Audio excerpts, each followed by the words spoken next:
নমস্কার বন্ধুরা, বাংলার ইনভেস্টর ইউটিউব চ্যানেলে আপনাদের সবাইকে স্বাগত জানাই। চ্যানেলে প্রথমবার এসে থাকলে চ্যানেলটা অবশ্যই সাবস্ক্রাইব করে রাখবেন। চলুন প্রথমে এফআইআই এবং ডিআই এর ডেটা দিয়ে শুরু করা যাক। আজকের দিনে এই এফআইআই এরা টোটাল 5,834 কোটি টাকা শেয়ার এই ক্যাশ মার্কেটে বিক্রি করেছে এবং সেখানে এই ডিআইআই এরা 6,836 কোটি টাকা শেয়ার কিনে নিয়েছে। আর এরপরে আমেরিকান মার্কেট কেমন পারফর্ম করছে, এই ডাউ জোন্স দেখতে পাচ্ছেন 1% উপরে বাড়া রয়েছে। এই ডাউ জোন্সের ফিউচার্স এই পজিটিভ ওপেনিং এরই সংকেত দিচ্ছিল, সেরকমটাই দেখতে পাওয়া যাচ্ছে। এবং এরই সঙ্গে সঙ্গে এই যে নাসডাক কম্পোজিট এখানে দেখতে পাচ্ছেন 1.5% উপরে এই তেজি বর্তমানে দেখতে পাওয়া যাচ্ছে। আর এই ইন্ডিয়ান এরিয়ার গুলো কেমন কি পারফর্ম করছে, মোটামুটি তেজিতেই রয়েছে। এই ইনফোসিসের এরিয়া 0.76% আপ। তারপরে আমাদের ইন্ডিয়ান মার্কেটে আজকে ব্যাংকিং ইন্ডেক্স ভালো পারফর্ম করেছে, কোম্পানিগুলো ভালো পারফর্ম করেছে। এই আইসিআইসিআই ব্যাংক দেখতে পাচ্ছেন 2.9%, মানে 3% এর কাছাকাছি আপ। এইচডিএফসি ব্যাংকের এরিয়ার এটাও প্রায় 3% এর কাছাকাছি বাড়া। তারপরে উইপ্রো এরিয়ার এটা প্রায় 0.5% আপ। ডক্টর রেড্ডি ল্যাব এটা 1.5% এর কাছাকাছি বাড়া। এবং এই যাত্রা অনলাইন এটাও প্রায় 1% এর কাছাকাছি বাড়া রয়েছে বর্তমানে। বেশিরভাগ এডিআরে এই সবুজের চিহ্নই দেখতে পাওয়া যাচ্ছে। আর এই গিফট নিফটি এটা কেমন কি সংকেত দিচ্ছে দেখতে পাচ্ছেন, এই 24,473 এর কাছাকাছি রয়েছে। আর আমাদের নিফটি কতই বন্ধ হয়েছিল, 24,330। মানে গিফট নিফটি এখান থেকে কিন্তু ভালো সংকেতই রয়েছে। আগামীকালের যে ওপেনিংটা সেটা গ্যাপ আপ হতে পারে, যদি না এই গিফট নিফটিতে এই রাতের মধ্যে কোনো বড় পরিবর্তন হয়ে যায়। এছাড়াও সকালেই গিফট নিফটি ওপেন হবে, তো সেই সকালে কেমন কি ওপেন হচ্ছে, কেমন কি ডেট করছে সেটাও কিন্তু দেখতে হবে। আর এরপরে চলুন এই কোয়ার্টার ফোরের রেজাল্ট নিয়ে একটু কথা বলা যাক। যদি প্রথমে কথা বলি পলিক্যাব ইন্ডিয়া লিমিটেড এই কোম্পানির ব্যাপারে, কোম্পানি ভালো নাম্বারই টেস্ট করেছে। কোম্পানির সেলস 6,986 কোটি থেকে বেড়ে 8,864 কোটি হয়েছে। এর আগের কোয়ার্টারে কত ছিল, মানে ডিসেম্বর 2025 কোয়ার্টারে 7,634 কোটি। ইয়ারলি বলুন বা তার সঙ্গে সঙ্গে কোয়ার্টারলি বলুন, কোম্পানিতে নাম্বার এটা ইমপ্রুভ হয়েছে। তারপরে অপারেটিং প্রফিট এটাও দেখতে পাচ্ছেন বাড়া, 1,161 কোটি এসেছে। এর আগের কোয়ার্টারের থেকেও বেশি এবং এর আগের বছর সেম কোয়ার্টারের থেকেও বেশি। এবং এই নেট প্রফিট এটা কেমন এসেছে, 734 কোটি নেট প্রফিট বেড়ে হয়েছে 786 কোটি। এর আগের কোয়ার্টারে কত ছিল, 630 কোটি। মানে রেভিনিউ বলুন, অপারেটিং প্রফিট বলুন, তারপরে নেট প্রফিট বলুন, সব ফ্রন্টেই কোম্পানির যে নাম্বার সেটা ভালো এসেছে। শুধুমাত্র একটা দিকে একটু দুর্বল, সেটা কি, সেটা হচ্ছে এই অপারেটিং প্রফিট মার্জিন। এটা দেখতে পাচ্ছেন মার্চ 2025, মানে আগের বছর সেম কোয়ার্টারে ছিল 15%, সেখান থেকে কমে হয়ে গিয়েছে 13%। মোটামুটি প্রফিট মার্জিন বাদ দিয়ে বাকি প্যারামিটার গুলোতে কোম্পানির নাম্বার ভালোই। তারপরে যদি কথা বলি এইচডিএফসি ব্যাংকের ব্যাপারে, আজকের দিনে এই নর্মাল মার্কেটে মোটামুটি 3% এর কাছাকাছি তেজি দেখিয়েছে। তবে বেশিরভাগ সময় দেখতে পাচ্ছেন ফ্ল্যাট ছিল, মানে প্রথমের বেশিরভাগ সময়, তারপরে একটা শার্প তেজি এসেছে। এই অল্প কিছুক্ষণ সময় প্রায় 10% এর কাছাকাছি বেড়েছে। কি কারণে, কিছুদিন আগে কি হয়েছিল, এই কোম্পানির চেয়ারম্যান অতনু চক্রবর্তী তিনি রেজিগনেশন দিয়ে দিয়েছিলেন এবং এরকম রিপোর্ট সামনে আসছিল যে ওনাকে স্বাধীনভাবে এই ব্যাংকে কাজ করতে দেওয়া হচ্ছিল না এবং তিনি এথিক্স নিয়ে প্রশ্ন তুলে এই ব্যাংকটা থেকে সরে দাঁড়িয়েছিলেন। যদিও পরে তিনি এটাই বলেছিলেন কি, not pointing out any wrongdoing, মানে এই ব্যাংকে তিনি খারাপ কিছু দেখেননি, এরকমটাই তিনি বলেছিলেন। তবে সেই ব্যাপারে কিন্তু একটা তদন্ত চলছিল। তো দেখতে পাচ্ছেন সেই যে তদন্ত চলছিল সেখান থেকে কি বেরিয়ে আসছে, report finds no governance concerns post chairman exit. পরবর্তীকালে কোনো ঘোটালা এই ব্যাংকে কিন্তু দেখা যায়নি এবং এই খবরই স্টকটা উপরে উঠেছে। তারপরে একটি কোম্পানি ইয়েস ব্যাংক লিমিটেড, এইখানে যদি দেখেন সেরকম বড় কোনো খবর নেই, তবে বেশি ভলিউম আজকে ট্রেড হয়ে গেছে। দেখতে পাচ্ছেন হেভি ভলিউম ট্রেড হয়েছে, সেই কারণে তেজি এসেছে। তারই সঙ্গে সঙ্গে একটা ছোট খবর ছিল, সেটা কি, সেটা হচ্ছে ফিনহেসিয়া এটা দেখতে পাচ্ছেন একটা voice AI finance assistant launch করেছে। নাম কি, জেএআই। কাদের সঙ্গে লঞ্চ করেছে দেখতে পাচ্ছেন, উইথ ইয়েস ব্যাংক। তো এটাই ইয়েস ব্যাংকের জন্য একটা পজিটিভ খবর ছিল। তারপরে কোম্পানি বাজাজ অটো লিমিটেড, এই কোম্পানিটা আজকের দিনে তার নাম্বার তো পেশ করেইছে, তারই সঙ্গে সঙ্গে বিভিন্ন কর্পোরেট অ্যাকশন দেওয়ার ব্যাপারে ঘোষণা করে দিয়েছে। প্রথমে আমরা নাম্বারটাই দেখবো। কোম্পানির সেলস দেখতে পাচ্ছেন 12,646 কোটি থেকে বেড়ে কত হয়েছে, 17,832 কোটি। এর আগের কোয়ার্টার মানে ডিসেম্বর কোয়ার্টারে কত ছিল, 16,204 কোটি। এখানে দেখতে পাচ্ছেন এই ইয়ারলি বলুন বা কোয়ার্টারলি বলুন, এই সব দিক থেকেই এই সেলসের বৃদ্ধি দেখা গেছে। তারপরে অপারেটিং প্রফিট 2358 কোটি থেকে বেড়ে হয়েছে 3,075 কোটি। এটা আবার কোয়ার্টারলি কিন্তু দেখতে পাচ্ছেন ডাউন হয়ে গেছে। আর এই নেট প্রফিট এটা কত বাড়িয়েছে, 1,802 কোটি নেট প্রফিট বেড়ে হয়েছে 3,492 কোটি। এর আগের কোয়ার্টারে কত ছিল, 750 কোটি। এখানে আবার ইয়ারলি বা কোয়ার্টারলি দুটো জায়গাতে বৃদ্ধি দেখিয়েছে। এবং যদি অপারেটিং প্রফিট মার্জিনের কথা বলি, এটা কিন্তু ইয়ারলি কোয়ার্টারলি ডাউন হয়ে গেছে।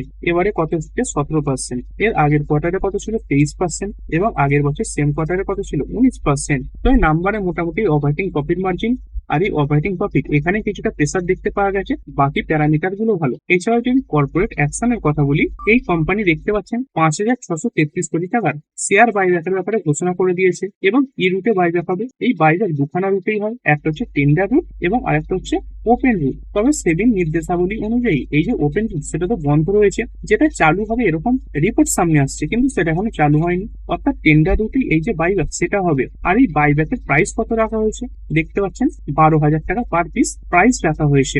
বর্তমানে কোম্পানিটা কতই চলছে?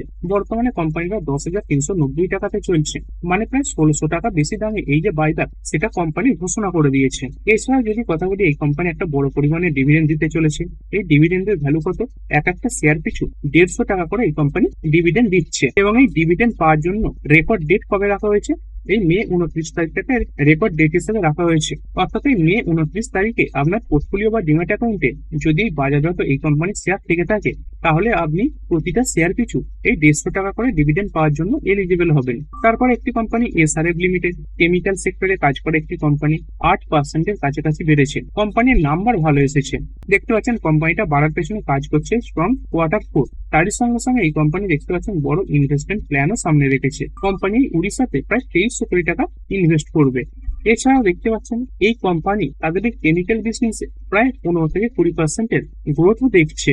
আর এই ইনভেস্টমেন্ট করছে সেখানে কি হবে দেখতে পাচ্ছেন, the company will set up 20,000 tonne per annum hydrochloroolefins plant to produce fourth generation refrigerants. It will establish a 30,000 ton per annum anhydrous hydrogen chloride plant along with forward integration into value-added hydrogen chloride product. তো এই hydrogen related বিভিন্ন কাজ এই company করে থাকবে। তারপরে একটি company alkyl amines chemicals limited, 13.45% বাড়া। এই দেখুন কেমিক্যাল যে কোম্পানিগুলো রয়েছে না, এদেরকে কিন্তু কাঁচামাল হিসেবে এই যে ক্রুড অয়েল সেটা ব্যবহার করতে হয়। এবং আজকের দিনে দেখতে পাচ্ছেন এই ক্রুড অয়েলের প্রাইসে একটা সার্জ পতন দেখতে পাওয়া গেছে। অর্থাৎ কি হচ্ছে, এই কোম্পানিগুলোর যে ব্যবহৃত কাঁচামাল তার দাম কমছে, তো সেইগুলো কিন্তু এই স্টকগুলোকে কিছুটা বুস্ট করেছে।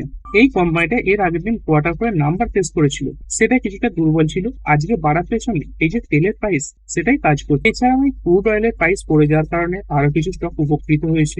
প্রথম কোম্পানি ইন্টারগ্লোব এভিয়েশন বা ইন্ডিগো 6.74% বেড়েছে। এবং এই সঙ্গে সঙ্গে স্পাইস জেট এটাও প্রায় 5% কাছাকাছি বেড়েছে। এই ক্রুড অয়েলের প্রাইস কমে যায়, এটা তো একটা কারণ আছেই, তার সঙ্গে সঙ্গে আরো একটা কারণ ছিল। কি সেই কারণ? এখানে দেখতে পাচ্ছেন aviation stocks rally on ECLGS 5.0 relief, মানে এই কোম্পানিগুলো কিছু একটা রিলিফ পেত, তো আগে 4 বার সেই যে রিলিফ সেটা দেওয়া হয়েছে এবং পঞ্চমবারের মতো এই যে রিলিফ সেটা দেওয়া হতে পারে। দেখতে পাচ্ছেন এই SpiceJet shares hit upper circuit, IndiGo up 4% as government approves credit line guarantee scheme for airlines. তো এই স্কিম অ্যাপ্রুভালের নিউজেই এই স্টকগুলো এত ভালো তেজিতে ছিল। তারপর একটি কোম্পানি সুইলন এনার্জি লিমিটেড, বিগত কয়েকদিনে খুব সুন্দর একটা র্যালি দেখাবার পরে কিছুটা টপ থেকে প্রফিট বুকিং আসছে বলতে পারেন। এই 2-3 দিনে প্রায় 5% কাছাকাছি করেছে। আর এই ধরনের জিনিসগুলো মার্কেটে কিন্তু একদমই স্বাভাবিক। এই এক মাসে দেখতে পাচ্ছেন 30% বেড়েছে। তো এই 30% বাড়ার পরে এই 5% পড়ে যাওয়াটা কিছু মনেই হবে না। প্রথমত যদি কথা বলি, দুদিন আগে একটা খবর এসেছে কি, যে সুইলন এনার্জির ইন্ডিপেন্ডেন্ট ডিরেক্টর এই গৌতম দোষী তিনি কোম্পানি থেকে নিজেকে সরিয়ে নিয়েছেন, স্টেপ ডাউন, মানে পদত্যাগ করে দিয়েছেন, কাজ ছেড়ে দিয়েছেন, এরকম টাইপের ব্যাপার। এবং তারই সঙ্গে সঙ্গে যদি কথা বলি, এর আগে এই স্টকটা 20%-এর কাছাকাছি বেড়েছে। তার পেছনে একটা অন্যতম কারণ হচ্ছে এই ইরান এবং ইউএস এর মধ্যে কনফ্লিক্ট। আর আজকের দিনে দেখতে পাচ্ছেন নেগোসিয়েশন হয়ে যেতে পারে, এরকম একটা খবর সামনে আসছে, ডিল হয়ে যেতে পারে, এরকম একটা খবর সামনে আসছে। আর পরিস্থিতি শান্ত হয়ে যাওয়া সেটাই উইন ফর কোম্পানিগুলোর জন্য কিন্তু কিছুটা নেগেটিভ, কারণ যতক্ষণ এই ক্রুড অয়েলের প্রাইস ওপরে থাকবে ততক্ষণ এই যে রিনিউয়েবল এনার্জি সংক্রান্ত স্টকগুলো রয়েছে সেগুলো ভালো পারফর্ম করবে। এবং সেটাও একটা কারণ যেই কারণে এই সুইলন এনার্জি এটা কিছুটা পতন এসেছে। আর এরপরে যদি রেলওয়ে স্টকগুলো দেখি, বিশেষ করে দেখতে পাচ্ছেন এই ইরকন 0.34% বেড়েছে। তারপরে আরবিএনএল প্রায় 1.5%-এর কাছাকাছি। তারপরে ইন্ডিয়ান রেলওয়ে ফাইন্যান্স কর্প এটা 0.86% বেড়েছে। তারপরে রেলওয়ে কর্পোরেশন এটা প্রায় 1%-এর কাছাকাছি বেড়েছে। তো এই রেলওয়ে স্টকগুলোতে আজকের দিনে কেন একসঙ্গে ভালো পারফরমেন্স দেখতে পাওয়া গেল? এইখানে দেখতে পাচ্ছি ক্যাবিনেট অ্যাপ্রুভস 23,437 কোটি রেলওয়ে প্রজেক্ট অ্যাক্রস 6 স্টেট। তো 6খানা রাজ্যে রেলওয়ে প্রজেক্ট বাড়াবার জন্য এই ক্যাবিনেট 23,437 কোটি টাকা অ্যাপ্রুভ করে দিয়েছে। দেখুন এই যে খবরগুলো এগুলো আগে থেকেই থাকে, আগে এই খবরগুলো রিপোর্টে চলে আসে, পরে এই যে ক্যাবিনেটের কাছে গেছে, তো সেই ক্যাবিনেট আজকের দিনে এটা অ্যাপ্রুভাল করে দিয়েছে। তো 6খানা রাজ্যে কি হবে দেখতে পাচ্ছেন, এই যে কানেক্টিভিটি সেটা বুস্ট করা হবে। অর্থাৎ কি হবে, এর মাধ্যমে কিন্তু প্রাথমিকভাবে এই যে রেল লাইন সেটা বিস্তারের দিকেই নজর দেওয়া হবে। দেখতে পাচ্ছেন এই প্রজেক্টে এই রেলওয়ে লাইনের দৈর্ঘ্য আরো 901 কিলোমিটার বাড়ানো হবে। এর ফলে কি হবে দেখতে পাচ্ছেন, এই যে টুরিস্ট ডেস্টিনেশন এবং তার সঙ্গে সঙ্গে এই ফ্রেট ক্যাপাসিটি এইগুলো এনহেন্স হবে। আর এরপরে ক্রুড অয়েল দেখে নেবো কেমন পারফর্ম করছে। এখন এই ব্রেন্ট ক্রুড এটাই 101-এর কাছাকাছি রয়েছে। একসময় তো আরো নিচে নেমে গিয়েছিল, দেখতে পাচ্ছেন একসময় এই 97-এর কাছাকাছি পৌঁছে গিয়েছিল। সেইখান থেকে যদি দেখেন আবার প্রায় $4 বেড়ে গেছে, এরকমটাই মনে হবে। তো এই বেড়ে যাওয়ার কারণ কি? প্রথমত ডোনাল্ড ট্রাম্প এটা তো বলেছেন যে ইরানের সঙ্গে খুব তাড়াতাড়ি একটা ডিল সাইন হয়ে যাবে, কিন্তু প্রতিবারের মতোই আবার তিনি হুমকি দিয়ে দিয়েছেন কি, Trump says Iran will be bombed at a much higher level if it does not agree to peace deal. মানে যদি এই পিস ডিলে ইরান না এগ্রি হয়, তাহলে আগের থেকে আরো বেশি এই বোমা বর্ষণ ইরানের উপর করা হবে। ডোনাল্ড ট্রাম্প সোশ্যালে এটা পোস্ট করেছেন, দেখতে পাচ্ছেন। তিনি কি বলছেন, অ্যাজুমিং Iran agree to give what has been agreed two, which is perhaps a big assumption. মানে তিনি এটাই বলছেন, ইরান যদি পিস ডিলে রাজি হয়, যদিও এটা অনুমানের পর্যায়ে রয়েছে, তাহলে এই যে যুদ্ধ সেটা বন্ধ হবে এবং তারই সঙ্গে সঙ্গে এই যে ব্লকেড করে রাখা হয়েছে হরমুজ প্রণালীতে, সেটা খুলে দেওয়া হবে। দেখতে পাচ্ছেন open to all state of Hormuz including Iran, মানে ইরানকেও এর আওতায় রাখা হবে, অর্থাৎ পুরোপুরি উন্মুক্ত করে দেওয়া হবে। ইফ দে ডোন্ট এগ্রি, মানে যদি তারা রাজি না হয়, দা বম্বিং স্টার্টস, আবার এই যে যুদ্ধ সেটা শুরু হয়ে যাবে। And it will be sadly at a much higher level and intensity that it was before. মানে আগে যত বেশি অ্যাটাক করা হয়েছে, তার থেকে এই অ্যাটাকের পরিমাণ আরো তীব্র হবে, আরো বেশি বোমা বর্ষণ করা হবে। মানে দেখতে পাচ্ছেন যখনই তিনি ডিলের কথা বলছেন, তারই সঙ্গে সঙ্গে শেষের দিকে একটা হুমকিও জুড়ে দিচ্ছেন। প্রথমে তো মার্কেট এই খবরে ভালো রিয়াক্ট করে দিচ্ছে, তারপরে আবার যখন সেকেন্ড পার্টটা শুনছে, তখন আবার মার্কেট নিচের দিকে পড়ছে, ক্রুড অয়েলের প্রাইস বাড়ছে, এরকমটাই দেখতে পাওয়া যাচ্ছে। আর ডোনাল্ড ট্রাম্প তো তার দিক থেকে এই কথা বলেছে, এই ইরানের তরফ থেকে কি রেসপন্স আছে সেটা একটা বড় গুরুত্বপূর্ণ ভূমিকা পালন করবে। এছাড়াও আজকের দিনে কিছু কোম্পানি তাদের কোয়ার্টার ফোরের নাম্বার পেশ করেছে, সেগুলো একবার করে দেখে নিন। এই অ্যাভালন টেকনোলজি লিমিটেড কোম্পানি যদি নাম্বারের কথা বলি, দেখতে পাচ্ছেন এই যে ফাইন্যান্সিয়াল গ্রোথ এটা স্ট্রং, মানে শক্তিশালী আছে। কোম্পানির এই রেভিনিউ দেখতে পাচ্ছেন 480 কোটি এসেছে, যেটা এর আগের বছর সেম কোয়ার্টারের তুলনাতে 40% বেশি। এবং প্রফিট আফটার ট্যাক্স বা প্যাট এটাই কোয়ার্টার পরে 69.5% বেড়ে হয়েছে 41 কোটি। এই রেভিনিউ ফ্রন্টেই বলুন বা এই প্রফিট ফ্রন্টেই বলুন, কোম্পানির যে নাম্বার সেটা ভালো হয়েছে। তাছাড়াও এই যে অর্ডার বুক এটা দাঁড়িয়েছে 2196 কোটিতে, যেখানে ইয়ার অন ইয়ার 25% বৃদ্ধি দেখতে পাওয়া গেছে। তারপর একটি কোম্পানি হেক্সাভার টেকনোলজিস লিমিটেড, এইখানে কেমন নাম্বার, কোয়ার্টার ওয়ানের প্রফিট 8% বেড়ে 352 কোটি হয়েছে। এবং কোম্পানি কারেন্ট ইয়ার 2026-এর যে রেভিনিউ আউটলুক এটা রেখেছে 7.6%। এই রেভিনিউটা দেখতে পাচ্ছেন 12.6% বেড়েছে, 3208 কোটি থেকে বেড়ে হয়েছে 3613 কোটি। তারপরে এই 197 কমিউনিকেশন লিমিটেড বা পেটিএম, এইখানে কোম্পানির সেলস ইয়ার অন ইয়ার 18% বাড়া, 1912 কোটি থেকে বেড়ে হচ্ছে 2264 কোটি, যেটা কোয়ার্টারলিও বেশি। নেট প্রফিট এটা দেখতে পাচ্ছেন ভালো হয়েছে, এর আগের বছর সেম কোয়ার্টারে কোম্পানি 545 কোটি লস পোস্ট করেছিল, সেখান থেকে কোম্পানি প্রফিট দেখিয়েছে 183 কোটি প্রফিট। যদিও কোম্পানির নেট প্রফিট এটা কোয়ার্টারলি কিছুটা ডাউন হয়ে গেছে। এরপরে কোম্পানি সুলা ভাইনিয়ার্স লিমিটেড, এইখানে কেমন নাম, এটা ওয়াইন সেক্টরে কাজ করে একটি কোম্পানি, নাম্বার খারাপ এসেছে বলবো। কোম্পানির সেলস ইয়ার অন ইয়ার 7% বাড়লেও কোয়ার্টারলি ডাউন হয়ে গেছে। এবং তারই সঙ্গে সঙ্গে দেখতে পাচ্ছেন এই যে এবিটা, এটা ইয়ারলি বলুন বা কোয়ার্টারলি বলুন, দুটো বেসিসেই কমেছে। নেট প্রফিট এটাও দেখতে পাচ্ছেন ডাউন, 13 কোটি থেকে পড়ে 8.60 কোটি, এর আগের কোয়ার্টারে ছিল 9.10 কোটি। এবং যদি ইপিএস এর কথা বলি, ইপিএস ও দেখতে পাচ্ছেন কমে গেছে, কোম্পানির নাম্বার খারাপ। তারপরে কোম্পানি মিসো লিমিটেড, কোম্পানিতে এবারে লস পোস্ট করেছে, কিন্তু দেখতে পাচ্ছেন এই যে লস, এগুলো এর আগের তুলনাতে অনেকটা কমেছে। সেলস ফ্রন্টে প্রায় ইয়ার অন ইয়ার 47% বৃদ্ধি দেখা গেছে, এই কোয়ার্টারলি সামান্য বাড়া। এই নেট প্রফিট দেখতে পাচ্ছেন, প্রফিট তো নিয়ে লস, এবারে কোম্পানি 166 কোটি লস পোস্ট করেছে, এর আগের কোয়ার্টারে লস বেশি ছিল 491 কোটির লস, এবং এর আগের বছর সেম কোয়ার্টারে লস বেশি ছিল 1391 কোটির লস। এই তুলনাতে যদি দেখেন কোম্পানির নাম্বার স্ট্রং এসেছে।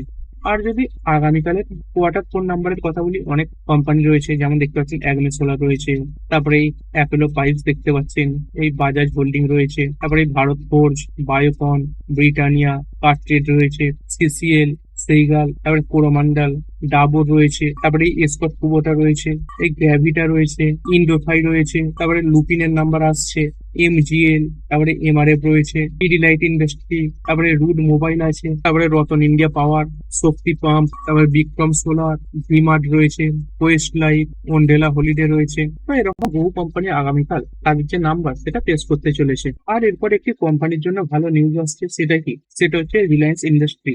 যদি এই কোম্পানির কথা বলি, এর একটা বড় সেগমেন্ট সেগমেন্টে এন্ট্রি নিতে চলেছে। এইখানে দেখতে পাচ্ছেন Reliance industry sharing focus as Mukesh Ambani eyes satellite করে টু টেক অন স্টারলিং। এই যে এলন মাস্কের স্টারলিং সেটা ভারতে এসে গেছে, রিপোর্ট এরকমই সামনে আসছে। এই স্টারলিংকে টেক্কা দিতে এই যে মুকেশ আম্বানি জি তিনিও ভালো পরিমাণে ইনভেস্ট করতে চলেছেন। তো এটা এই কোম্পানির জন্য একটা পজিটিভ খবর ছিল। আর এরপরে যদি গোল্ড সিলভারের কথা বলি, এই গোল্ড 1,52,700 কাছাকাছি রয়েছে এবং এই সিলভার এটা 2,54,000-এর কিছুটা ওপরে ট্রেড করছে। আর ভিডিও শেষে আমেরিকার মার্কেট চলুন দেখে নিন। এই ডাউ জোন্স এখানে দেখতে পাচ্ছেন আরো ভালো তেজি দেখতে পাওয়া যাচ্ছে। এর আগে যখন কভার করেছিলাম এই 49,700-র কাছাকাছি ছিল, সেখান থেকে প্রায় 50,000-এর কাছাকাছি পৌঁছে গেছে। এবং এরই সঙ্গে সঙ্গে যদি নাসডাক কম্পোজিটের কথা বলি, এখানেও এই তেজি বেড়েছে। দেখতে পাচ্ছেন এই হায়ার হাই ফরম্যাটে উপর দিকেই চলছে।